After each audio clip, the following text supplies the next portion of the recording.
รณ์เต็มเม็ดเต็มไม่ได้ไฟไปแล้วมีเพื่อกินนะผ่ายคือดิ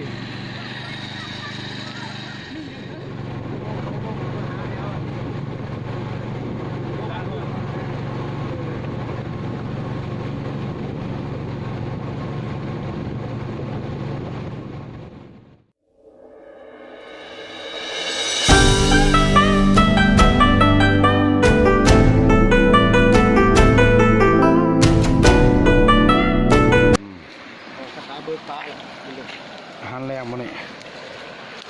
หมกปลาเหม็นแกมมังค้ามีมันลงมันไปเดี๋ยวบ่จอมฝ้ากินเขาก็ได้แรงยังลงมันเพื่อนไปก็ปะอีหน่อยเนาะ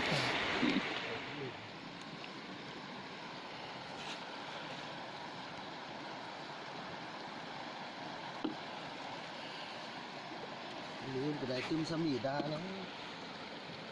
ว่าคิงสดเนาะนี่เนาะ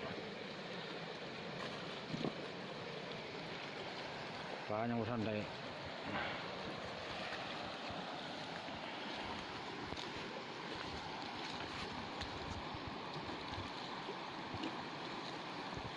จับชากเลยมั้ง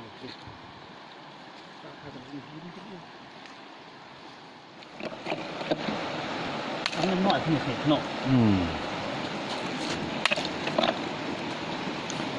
คือละมิดเนาะโอ้จักเช่นอะไรน้ำย่อยว่าซั่นตายแล้วน้ำมันหนาว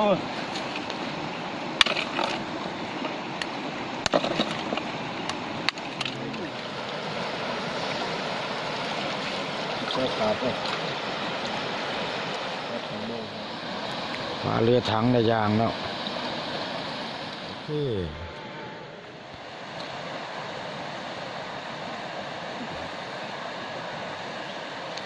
ปลายางมือเรือปีดาเรือ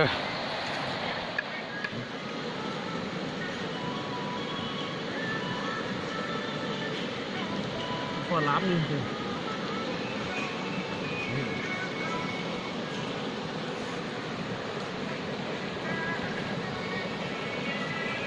ล้ำหน่อยล้ำน้ำเนาะอย่ามองตอนเช้าเด้อทำผิดลายเลยจะไปขนาด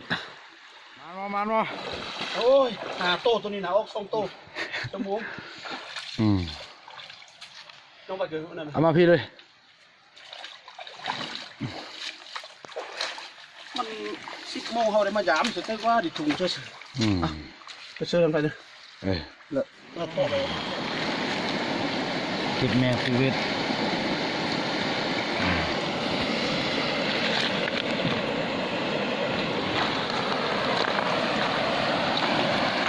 ใส่ผลงานกันใส่เรียบร้อยตัวนึงน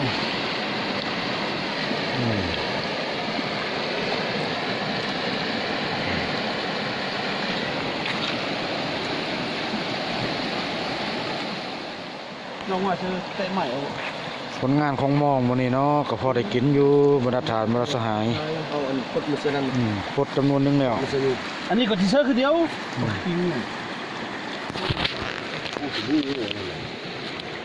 ฝาคิงสดอันนี้นะ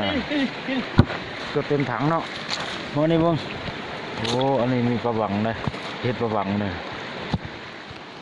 คือน้ำมิดได้ขีปลาหน่อยนึงน้ำย่อยปลาบังเด้ออันนี้เด้อเห็ดปนปลาเด้อ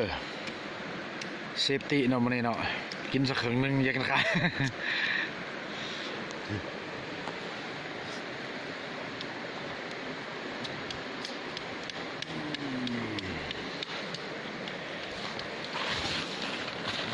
มึงไหม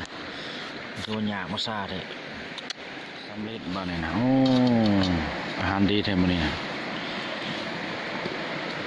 ตักมาขนาดนี้บ่มีนางนี่เลยบ่มันยาหามันก็ได้เลยย่างปลาเนาะสืบปลาถึงมองกระเทินย่างซ้ำเป็นกินปลาสมอง ยามเลยยิ้มเลย บรรยากาศยามแรงวันที่11กำลังจะไปเบิ่งอาทิตย์ตึกเบ็ดหมานบ่มื้อนี้ว่าปานจระเข้ฟาดหางใบไม้ลำนี้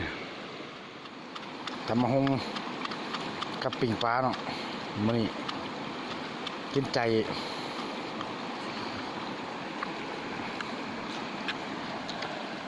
ปลา2 ตัว 2 คน พุ่นตัวใส่พุ่นคาพุ่น ลูกค้าก็มี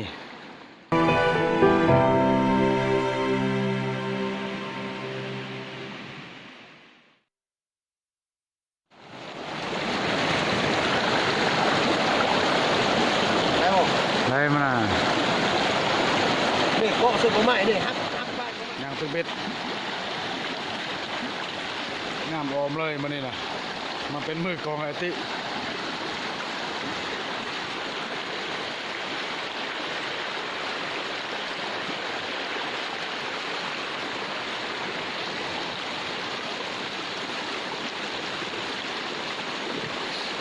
ตอนละบ่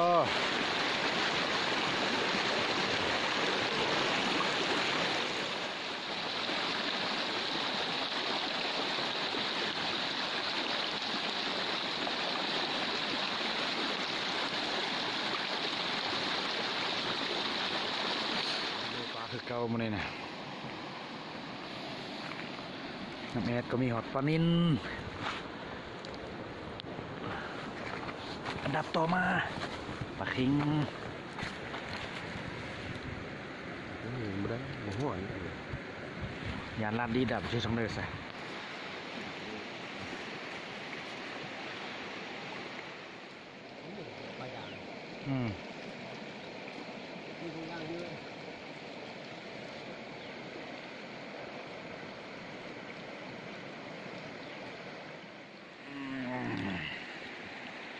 อาหารแหลมวันนี้มีปีงปลาเจียวมักเอือนแห้งโอ้สุดยอดเสือผักบัวหนึ่งหัวบัว จะได้เฮ็ดใจจังเป็นโอ้มันเฮ็ดได้กับเป็นน่ะแต่อย่างมันขาดก็ขาดเขา เกียนกระบาดมาเนี่ยนะอาทิตย์หน้าเจอกันไหมตีนพาทีน้อมรับผมคำนะ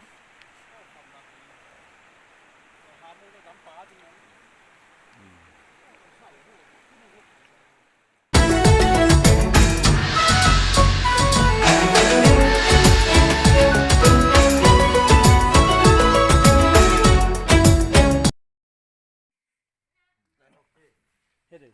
อันท้ายตะปานี่ท้ายแล้วเราตะปาสามย่างแล้วไหมบอกคือนี่สามย่างที่เดียว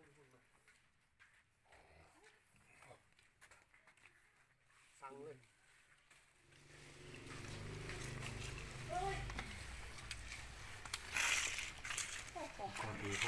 มีตัวยูอยู่นี่แหละ ก่อนจะเลือกเพื่อเทสุดิโนรถเยอะโหลสิงเท เบิ้งแม่ 3 โลกันเนาะ